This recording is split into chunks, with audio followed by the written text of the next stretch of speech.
What is up, guys? ManBearPig here, and today I'm doing a video for one of you.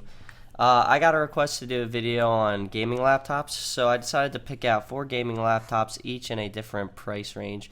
One's $589, one's $699, $799, and then the top of the line is $1,058. I know there's kind of a gap there, but those are really the best I found, and I think the $799 one specs are pretty close to the $1,000 ones, and I couldn't really find anything like that. But yeah, so let's hop on into that and take a look at ththese laptops.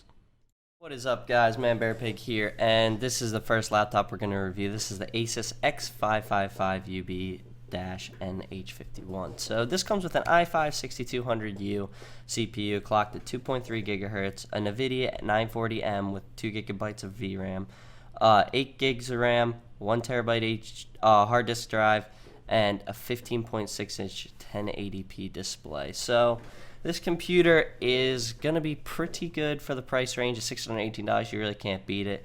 But the 940M is a good CPU, good GPU and everything, but you're going to be limited. You're going to be able to play games like Crysis, no, not Crysis, like Counter-Strike, Diablo, World of Warcraft, games like that are simpler to run, and you're going to be able to play them around 60 FPS on lower to medium settings.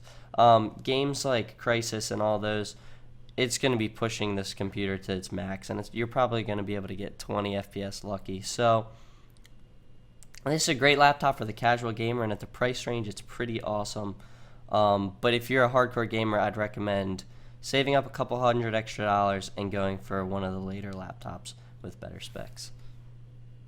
Next laptop is the Asus K501LX. There's more crap on that name, but I'm just going to put that up on the screen later. It comes with Windows 10 Home. It's got an i5-5200U, which is clocked at 2.2 gigahertz. NVIDIA 950M, which I'll talk about later. 15.6-inch display at 1080p, 8 gigs of RAM, 1 terabyte hard drive, and a 128 gig SSD. That's a good addition compared to the last one. It's got 802.11 AC wireless, which is capable of 1.3 gigabits. If you have a correct router, you need the correct router. They're like $250, so they're pretty expensive. And then on the sides, it's got an Ethernet, HDMI, two USB 2.0s, 2 USB 3.0s, an SD card reader, and a headphone jack. So I'm going to throw some graphs on the screen right now for the GeForce GTX 950M. It has pretty good speeds, and you're going to be able to play a lot of games like Counter-Strike, Diablo 3, League of Legends. Any of those games relatively easy. If you look at the graphs, it says you can play them Diablo 3 1080p, all ultra presets at 102 FPS, so that's pretty good. So I think this is an all-around good laptop for some games like Diablo 3, Counter-Strike, all those ones that are going to be easier to play than things like Metal Gear Solid and all those other hard games.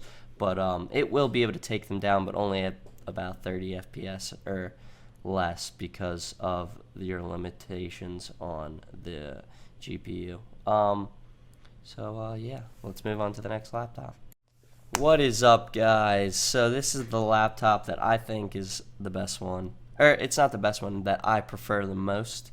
It comes in at $799, and it is the Dell Inspiron i7-559-763BLK. Mouthful. It comes with an i5-6300HQ, and this is a quad-core processor. It's going to blow the other computers out of the water because you simply got 2 extra cores. It's clocked at 2.3 gigahertz, and then you got a 15.6-inch 1080p display with 8 gigs of RAM, 256 gig SSD, a GTX 960M, and then for ports on the side, we got an SD card reader, USB 3.0, an HDMI port, and Ethernet. And then on the other side, you got 2 USB 3.0s. So if we look at the benchmarks for the GTX 960M, which I think is awesome, you'll see that all the games on this graph are at ultra presets and everything, the highest it goes. So for BioShock Infinite, you got 44.8 frames on this. Crysis, you get 20 frames, and then Diablo, you get 121 FPS, and Dead Space, you get 92.8 FPS. So if we look at games like BioShock Infinite and Crysis 3, we could definitely bump those FPS to a playable amount if we turn down the settings.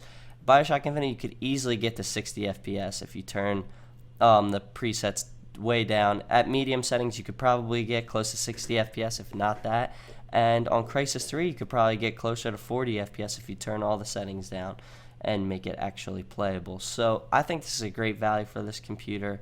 And this is my personal preference. Plus, it looks awesome with all the red accents. So, yeah, that is the Dell. Let's take a look at the next computer. What is up, guys? So this is the last laptop that I'll be reviewing today, and this is the Asus Republic of Gaming laptop. So this one's priced in at $1,042. I know that's pretty expensive, and it has similar specs to the last one, but I'll get into why I recommend this one and what for. So this one features an Intel Core i7-6700HQ at 2.6 gigahertz. So this is a i7, which means it's hyper-threaded.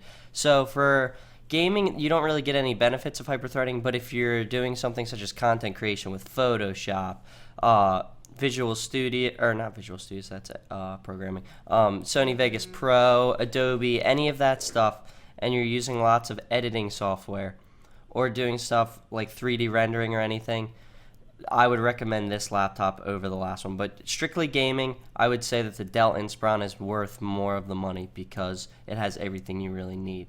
So other than that, this has 16 gigs of RAM, which is also going to be killer for editing and such. The last one only had 8 gigs, but this one has a 1 terabyte, 7200 RPM hard drive, a 15.6-inch display, which they all have at 1920 by 1080, and this one also has an NVIDIA GeForce GTX 960M. So I'll throw up the graph again, I guess, if you want to say it again. I mean, it has the same GPU as the last computer, but it has a better CPU, more RAM, and more storage. This also features a USB 3.1 Type-C port, which isn't really utilized yet, but it's a cool feature to have because once it starts becoming more mainstream, it's extremely fast, it's able to power things, and it has its own benefits. So that is the last laptop that we're going to look at today, and I think it's great for gaming and content creation. But if you're just gaming, I would recommend the last laptop. So really that's it for this video, guys. Thanks for watching. If you liked it, please be sure to like the video, share it with your friends or whatever. And if you think there's anything I could improve on, please let me know. I love criticism, and I need to know how I can get better, so let me know in the comments below. So thanks for watching, guys, and peace.